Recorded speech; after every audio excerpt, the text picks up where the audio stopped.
വിഷ്ണു, മറ്റൊരു ട്രെയിൻ കൂടി അതുവഴി കടന്നു പോകുന്നുണ്ടോ?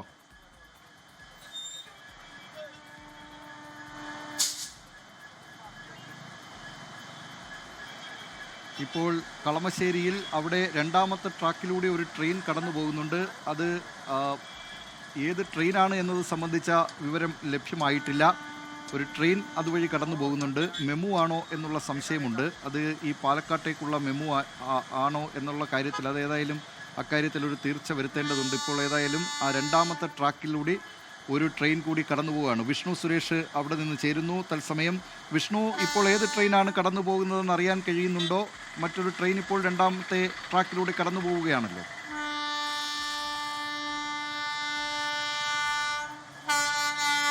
ദിലീപ്, ഈ അപകടം സംഭവിച്ചതിന് ശേഷം രണ്ടാമത്തെ ട്രെയിനാണ് ഇപ്പോൾ ഈ ട്രാക്കിലൂടെ കടന്നു പോയിക്കൊണ്ടിരിക്കുന്നത്. അത് ആലുവ ഭാഗത്ത് നിന്ന് എറണാകുളം ഭാഗത്തേക്കാണ് പോകുന്ന ട്രാക്കിലൂടെയുള്ള ആ ഭാഗത്ത് നിന്ന് വന്ന ട്രെയിനാണിത്. അത് ഏത് ട്രെയിനാണെന്ന് തിരുവനന്തപുരം അത് ട്രെയിൻ ഏതാണ് എന്ന് വ്യക്തമാകുന്നില്ല. ഇത് ഏറനാട് എക്സ്പ്രസ് ആണ്. ഏറനാട് എക്സ്പ്രസ് ആണ് ഇപ്പോൾ കടന്നു പോകുന്നത്. ഏറനാട് എക്സ്പ്രസ് ഏകദേശം ഒരു 3/4 മണിക്കൂർ മുമ്പ് ഈ ഏറനാട് എക്സ്പ്രസ് ആലുവ റെയിൽവേ സ്റ്റേഷനിൽ എത്തിയെന്നാണ് നമുക്ക് മനസ്സിലാകുന്ന വിവരം. അവിടെ പിടിച്ചിട്ടിരിക്കുകയായിരുന്നു. അതിനുശേഷം ഈ അപകടം നടന്നതിന് ശേഷം അവിടെ പിടിച്ചിട്ടിരിക്കുകയായിരുന്നു.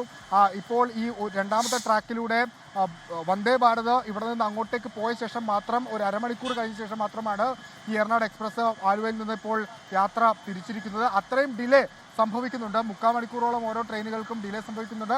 ചില ട്രെയിനുകൾക്ക് അത് 1 മണിക്കൂറാകുന്നു, ചില ട്രെയിനുകൾക്ക് അത് അരമണിക്കൂർ മാത്രമാണുള്ളത്. അങ്ങനെ വിവിധ സമയക്രമങ്ങളിലാണ് ഇപ്പോൾ ഈ വൈകി ഓടുന്നത് സംഭവിച്ചുകൊണ്ടിരിക്കുന്നത്. ഒരു വശത്ത്, അതായത് ഈ ദൃശ്യങ്ങളിൽ കാണാം, ഒരു വശത്തു കൂടി ഒരു ട്രാക്കിലൂടെ ട്രെയിൻ പോവുകയാണ്. മറ്റ് ട്രാക്കിൽ ഇപ്പോൾ ഈ ഈ പ്രശ്നം ഒഴിവാക്കുന്നതിന് വേണ്ടിയിട്ടുള്ള ശ്രമങ്ങൾ റെയിൽവേ അധികൃതരുടെ ഭാഗത്ത് നിന്ന് പുരോഗമിച്ചുകൊണ്ടിരിക്കുകയാണ്. ഈ 2 ട്രാക്കും എപ്പോൾ ക്ലിയർ ആകുന്നു അപ്പോൾ മാത്രമേ റെയിൽ ഗതാഗതം പൂർവ്വസ്ഥിതിയിലായി എന്ന് നമുക്ക് പറയാനാകുകയുള്ളൂ. ഇപ്പോൾ റെയിൽവേയുടെ വിശദീകരണം വന്നിരിക്കുന്നത് ചില ട്രെയിനുകൾ കാര്യമായി ബാധിച്ചിട്ടില്ല എങ്കിൽ പോലും ചില ട്രെയിനുകൾ 10-20 മിനിറ്റൊക്കെ വൈകി ഓടുന്നുണ്ട് എന്നാണ്. പക്ഷേ നമ്മൾ റെയിൽവേ സ്റ്റേഷനുമായി ബന്ധപ്പെടുമ്പോഴൊക്കെ അവിടുത്തെ ആളുകളുടെ പ്രതികരണം അങ്ങനെയല്ല. പലരും 4:45 4:15 മുതലൊക്കെ റെയിൽവേ സ്റ്റേഷനുകളിൽ ഈ ട്രെയിനുകൾക്കൊക്കെ വേണ്ടി വെയിറ്റ് ചെയ്യുന്നുണ്ട്. അത് 1 മണിക്കൂറും 2 മണിക്കൂറും ഒക്കെ പിന്നിട്ടു എന്നാണ് ഈ യാത്രക്കാരിൽ നിന്ന് ലഭ്യമാകുന്ന വിവരം. പക്ഷേ റെയിൽവേ അതിപ്പോൾ അംഗീകരിക്കുന്നില്ല. അവർ വ്യക്തമാക്കുന്നത് 10-15 മിനിറ്റുള്ള ഡിലേ മാത്രമാണ്. പക്ഷേ അത് വസ്തുതാപരമല്ല. വലിയ ഡിലേ സംഭവിക്കും. ഇപ്പോൾ ഈ പരിഹാര പ്രവർത്തനങ്ങൾ അത് ഇനിയും നീണ്ടുപോയി കഴിഞ്ഞാൽ ഒരുപക്ഷെ ആ ഡിലേ കുറച്ചുകൂടി വർദ്ധിക്കുമെന്നാണ് നമുക്ക് മനസ്സിലാവുന്നത്. ഇപ്പോൾ ഇതിൻ്റെ പ്രാഥമിക ഈ ഷണ്ടിങ്ങിനിടെയാണ് ഇത് സംഭവിച്ചത്. അതുകൊണ്ട് തന്നെ ഇത് ഗുഡ്സ് ഉള്ള ഭാഗവും ഈ എഞ്ചിനും വേർപെടുത്തിക്കൊണ്ട് രണ്ടായി വലിച്ചു കൊണ്ടുപോകാനാകുമോ എന്നാണ് ഇപ്പോൾ ഇവർ നോക്കിക്കൊണ്ടിരിക്കുന്നത്. മറ്റൊരു എഞ്ചിൻ ഇവിടെ നിന്ന് എത്തിച്ച് ഈ ട്രാക്കിലൂടെ അങ്ങേ അറ്റത്തെ ഭാഗത്ത് എത്തിച്ചിട്ടുണ്ട്. ഈ ട്രാക്കിൻ്റെ അങ്ങേ അറ്റത്ത് ഒരു എഞ്ചിൻ എത്തിച്ചിട്ടുണ്ട്.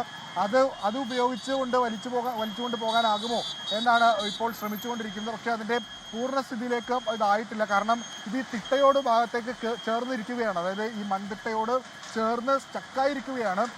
അതുകൊണ്ട് തന്നെ അതിൽ ചില സാങ്കേതികമായ ചില പ്രശ്നങ്ങളുണ്ട്. ആ പ്രശ്നങ്ങൾ പരിഹരിച്ചാൽ മാത്രമേ ഇത് പൂർവ്വസ്ഥിതിയിലേക്ക് ഇത് വലിച്ച് മാറ്റാനാകുകയുള്ളൂ. ഇപ്പോൾ തന്നെ ഏകദേശം ഒരു 1.5 മണിക്കൂർ പിന്നിട്ടു ഈ പരിഹാര പ്രവർത്തനങ്ങൾ. അതോടൊപ്പം തന്നെ ഇതിൻ്റെ പ്രശ്നപരിഹാരത്തിന് വേണ്ടിയിട്ടുള്ള നടപടികളൊക്കെ ആരംഭിച്ച് ഏകദേശം 1.5 മണിക്കൂർ പിന്നിട്ടു. റെയിൽവേ പറഞ്ഞ സമയം ഏകദേശം ഒരു 5:30 മണിയാണ്. 5:30 മണിയോടുകൂടി പൂർത്തിയാകുമെന്നാണ് റെയിൽവേ പറഞ്ഞത്. പക്ഷേ അത് കുറച്ചുകൂടിയൊക്കെ നീണ്ടുപോകാനുള്ള സാധ്യത നിലവിൽ കാണുന്നുണ്ട്. ഈ ട്രാക്ക് രണ്ടും ഇപ്പോൾ നമുക്ക് ഒരു ട്രാക്കിൽ ഒരു ഗുഡ്സ് ട്രെയിൻ കിടക്കുന്നത് കാണാം. ഈ മറ്റേ ട്രാക്ക് ക്ലിയർ ആണ്. ആ ട്രാക്കിലൂടെയാണ് ഇപ്പോൾ റെയിൽ ഗതാഗതമുള്ളത്. ഇപ്പോൾ ഈ ഗുഡ്സ് ട്രെയിൻ കിടക്കുന്ന ട്രാക്ക് കൂടി ക്ലിയർ ആക്കി അതിനുശേഷം ഈ സൈഡിലുള്ള ഈ ഷണ്ടിങ് ട്രെയിൻ, അതായത് ഈ ഗുഡ്സ് മറ്റ് അപകടത്തിൽപ്പെട്ട ട്രെയിനും വലിച്ചു മാറ്റിയാൽ മാത്രമേ ട്രെയിൻ ഗതാഗതം പൂർവ്വസ്ഥിതിയിലാകുള്ളൂ. അതിന് കുറച്ചധികം സമയം എടുക്കും. ഒരുപക്ഷെ ഒരു 6 മണി 6:30 സമയത്തോടുകൂടിയൊക്കെ എടുക്കും എന്നാണ് നമുക്ക് മനസ്സിലാവുന്നത്. എന്തായാലും 50ഓളം വരുന്ന റെയിൽവേ ഉദ്യോഗസ്ഥർ ഇവിടെ ഉണ്ട്.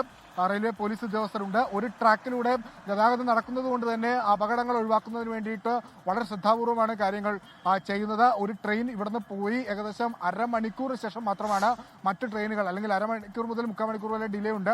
ലോകത്തെവിടെയായാലും ഏത് സമയത്തും 24 വാർത്തകളും ഓഗ്മെന്റഡ് റിയാലിറ്റി പാക്കേജുകളും എക്സ്പ്ലെയിനറുകളും വിശദമായി കാണാൻ ഞങ്ങളുടെ യൂട്യൂബ് ചാനൽ നിങ്ങൾക്ക് സബ്സ്ക്രൈബ് ചെയ്യാം.